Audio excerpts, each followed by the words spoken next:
مولانا ظفر احمد عثمانی ایسے دور میں ہندوستان سے حج کرنے کے لیے حجاز مقدس گئے تھے جب لوگ بحری جہازوں میں سفر کر کے حج کا فریضہ ادا کرنے جاتے تھے۔ واپسی پر انہوں نے یہ واقعہ قلم بند کیا ہے۔ فرماتے ہیں کہ میں ساری عمر کسی محفل میں ایسا لاجواب نہیں ہوا سوائے ایک موقع پر جب ہم حج کرنے کے دوران مدینہ طیبہ گئے تو اس وقت مسجد نبوی سے ملحقہ اپنا خیمہ لگایا اور وہاں رہائش رکھی۔ ادھر سے ہی مسجد نبوی میں آ جاتے چونکہ شدید گرمیوں کا موسم تھا، اور جب ہم تمام حاجی اکٹھے ہو کر شام کو کھانا کھاتے تو اس وقت وہاں سے گرم موسم کی وجہ سے تربوز خرید لیتے اور کھانے کے بعد اسے کھاتے اور اس کے چھلکے باہر پھینک دیتے۔ اس دوران ہم نے کیا دیکھا کہ ایک 7-8 سالہ بچہ آتا، چھلکوں کے ڈھیر میں سے چھلکے اٹھاتا، جو ہلکی سرخی مائل گری رہ جاتی اسے کریت کر کھا لیتا۔ جب یہ معمول 2 روز تک دیکھا تو میں نے پیار سے اس بچے سے پوچھا، بیٹا تم ایسا کیوں کرتے ہو؟ تو بچے نے کہا، میں ایک یتیم ہوں، میرے والد فوت ہو چکے ہیں، میری والدہ نے عقد ثانی یعنی کہ دوسرا نکاح کر لیا ہے، گھر میں غربت اور فاقے ہے، میں مدینے کا بچہ ہوں اور میزبان ہونے کی حیثیت سے مہمانوں سے مانگتے شرم آتی ہے، لہذا میں اس بچی کچی گری سے پیٹ بھر لیتا ہوں۔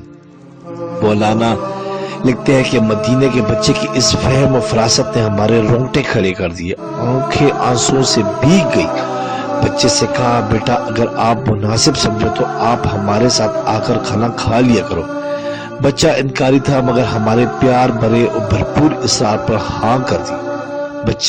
مدینے کا یہ بچہ روز آ جاتا، ہمارے ساتھ کھانا کھاتا۔ آہستہ آہستہ شناسائی بڑھتی گئی، بچے سے انس و محبت پروان چڑھا تو میں نے بچے کو پیشکش کر دی کہ بیٹا آپ میرے ساتھ ہندوستان آ جاؤ، میں وہاں آپ کو درس میں رکھ کر پڑھاؤں گا، کالج اور یونیورسٹی کی سطح تک آپ کی تعلیم کا بندوبست کروں گا۔ تو بچے نے کہا، میں اپنی والدہ سے بات کر کے آپ کو آگاہ کروں گا۔ جب ہماری واپسی کا وقت آ گیا تو بچہ اپنی والدہ سے اجازت دے کر سامان نے باندھ لیا۔ ہمیں بڑی خوشی ہوئی کہ بچے کو ساتھ لیا۔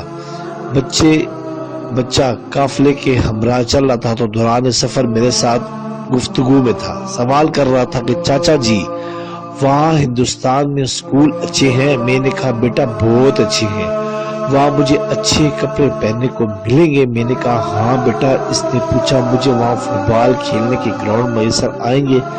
جی ہاں بیٹا، ہندوستان میں فٹ بال کھیلا جاتا ہے۔ بچے نے کہا، مجھے وہاں طرح طرح کے معیاری کھانے اور اچھی رہائش ملے گی؟ میں نے کہا، کیوں نہیں بیٹا، یہ سب سہولتیں آپ کو ملیں گی۔ اس دوران چلتے چلتے سامنے گنبد خضرا نظر آ گیا۔ بچے کی نظر پڑی اور سوال کر دیا کہ چاچا جی یہ سامنے والا گنبد بھی وہاں ملے گا؟ میرے پاؤں سے زمین نکل گئی۔ بچے کے اس سوال نے مجھے لاجواب کر دیا اور میں نے تڑپ کر کہا، بیٹا اگر یہ گنبد وہاں مل جاتا تو مجھے یہاں آنے کی کیا ضرورت تھی؟ بچے نے میرا جواب سنا تو اپنا ہاتھ چھڑایا اور کہا، چچا جی مفلسی، بے بسی اور یتیمی قبول ہے مگر سرکار مدینہ کا دامن چھوڑنا کسی صورت گوارا نہیں، میں مدینے کو نہیں چھوڑ سکتا۔ علامہ صاحب لکھتے ہیں کہ بچہ ہمیں روتے ہوئے دم بخت چھوڑ کر بھاگا اور نظروں سے اجل ہو گیا۔ علامہ صاحب باقی ماندہ زندگی یہ واقعہ لوگوں کو سنا کر روتے رہے۔ سبسکرائب کریں، لائک کریں اور بیل آئیکن پہ کلک کریں تاکہ آپ کو اس طرح پیاری اچھی اسلامی ویڈیو ملتی رہے۔